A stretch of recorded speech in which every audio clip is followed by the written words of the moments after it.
राम सुतारजी तो पुतळा बनवत आहेत आणि त्यांचं निधन झालेलं आहे, पण त्यांचा मुलगा अनिल सुतार आहे, तो पुतळा बनवतो.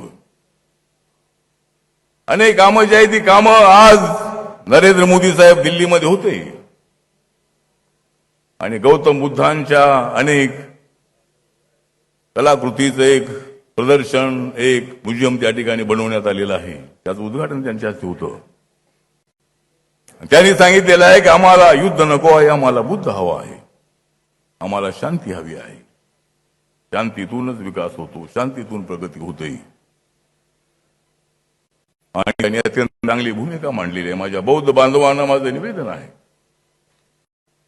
हे काँग्रेसवाले राहुल गांधीजी म्हणतात की संविधान बदलणार आहे, आम्ही संविधान बदलणार नाही, आम्ही काँग्रेसवाल्यांना बदलणार.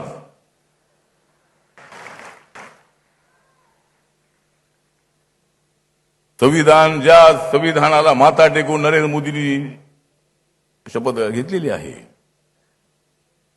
घराघरामध्ये संविधान ही भूमिका त्यांनी मांडलेली आहे. देवेंद्रजींनी, एकनाथरावजींनी ही भूमिका मांडली आणि सगळ्यांच्या घरामध्ये संविधान गेलं पाहिजे अशी भूमिका आपल्या सगळ्यांची आहे. देशाला एक ठेवायचं आपल्याला.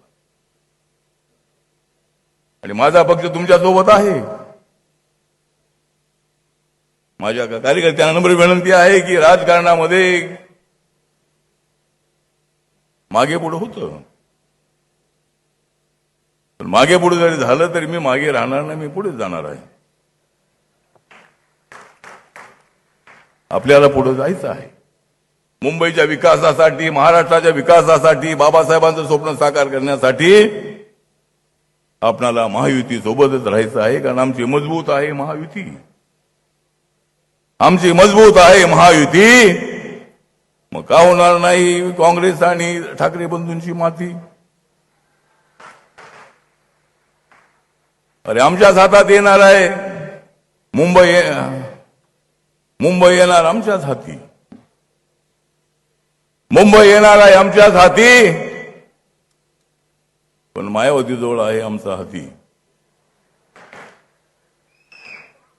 तर ठीक आहे, आज इथे आपण सगळेजण आलेले आहात. देवेंद्रजी आणि एकनाथरावजी बोलणार आहे. अनेक ठिकाणी बीजेपी शिवसेना युती झालेली आहे आणि आपण पाहिलं की नगरपालिकेच्या निवडणुकीमध्ये, म्युन्सिपालिटीच्या निवडणुकीमध्ये आम्ही एकमेकाच्या विरोधामध्ये लढलो, पण सगळ्यात जास्त जागा आपल्या निवडून आल्या. आणि या 29 महानगरपालिकेच्या निवडणुकीमध्ये सुद्धा आम्ही कुठे एकत्र आहोत, कुठे एकत्र नाही. माझ्या पक्षाला काही ठिकाणी जागा मिळालेल्या आहेत, काही ठिकाणी मिळाल्या नाहीत. त्या का मिळाल्या नाहीत ते काही मला कळालं नाही. थोड्या थोड्या जागा तर सोडायला हव्या होत्या, पण ठीक आहे, आपली अडचण होती. त्या अडचणीतून पुढे जायचं आहे. माननीय मुख्यमंत्र्यांसोबत, देवेंद्रजींसोबत माझं बोलणं झालेलं आहे आणि पुढे आरपीआयचा सन्मान केला जाईल असंही त्यांनी सांगितलेलं आहे. एकनाथरावजींना मी भेटलेलो आहे आणि मी तुमच्यासोबत आहे. माझा पक्ष तर आपल्यासोबत आहे आणि मला मंत्री केलेला आहे. मी बाबासाहेबांच्या नंतर रिपब्लिकन पक्षाचा केंद्रामध्ये झालेला मी पहिला मंत्री आहे बाबासाहेबांच्या नंतर. माझ्या पक्षात आहे की खासदार नाही, पण महाराष्ट्राच्या बाहेर सगळ्या राज्यामध्ये माझा पक्ष आहे. नागालँडमध्ये माझ्या पक्षाचे 2 आमदार आहेत. मणिपूरमध्ये माझा पक्ष रिकॉग्नाइज आहे. गन्ना किसान सिम्बॉल मला मिळालेला आहे. अजून 2 राज्यामध्ये, छोट्या राज्यात माझा पक्ष रिकॉग्नाइज झाला तर मला देशाच्या पातळीवर नॅशनल पार्टीचा दर्जा मिळेल. आणि म्हणून या ठिकाणी आपण सगळेजण आलेले आहात. माझ्या पक्षाच्या कार्यकर्त्यांना विनंती आहे, ज्या ज्या ठिकाणी भाजप कमळ आहे आणि शिवसेनेचं धनुष्यबाण आहे, सध्या धनुष्यबाण उद्धव ठाकरेंकडे नाही, ते एकनाथ शिंदेकडे आहे. कारण उद्धवजींना वाटलं होतं की एकनाथ शिंदे लवकर जाणार नाही. ज्यावेळेस ते तिकडे चालले होते गुवाहाटीला, तेव्हा उद्धवजींचा त्यांना फोन आला होता की या परत या, तुम्हाला करतो, मुख्यमंत्री करतो. पण उद्धवजी बनले त्याच वेळेला त्यांना बनवलं असतं तर ते तुमच्यासोबत राहिले असते.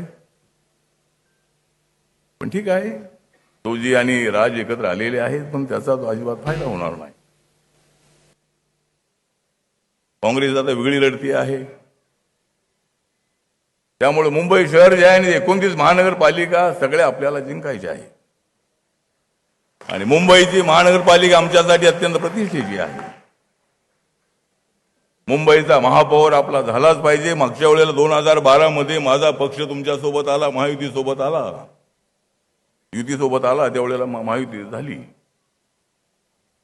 आणि राज ठाकरेंचं मोठं आव्हान असताना सुद्धा भाजप शिवसेनेला आरपीआयच्या पाठिंब्यामुळे इथला महापौर करण्याची संधी मिळाली. आता का मिळणार नाही? मी तुमच्यासोबत आहे, नसतो तर मला माहित नाही. ठीक आहे, आमची मतं कमी मत आहेत, पण मी तुमच्यासोबत आहे. नरेंद्र मोदींच्या विकासाचा अजेंडा माझ्या समोर आहे. मुंबईला त्यांनी भरभरून दिलेला आहे. मुंबईचे सगळे ब्रिज आहेत, मेट्रो आहे, अत्यंत झोपडपट्टीचा विकास आहे. अनेक निर्णय त्यांनी घेतलेले आहेत, भरपूर पैसा त्यांनी दिलेला आहे. आणि आता देवेंद्रजीचं सरकार, एकनाथ शिंदेचं सरकार हे मुंबईसाठी फार मोठं चांगलं काम करत आहे. त्यामुळे मी तुमच्यासोबत आहे. तुम आगे बढ़ो, मैं तुम्हारे साथ हूं. जय भीम, जय भारत, जय महाराष्ट्र.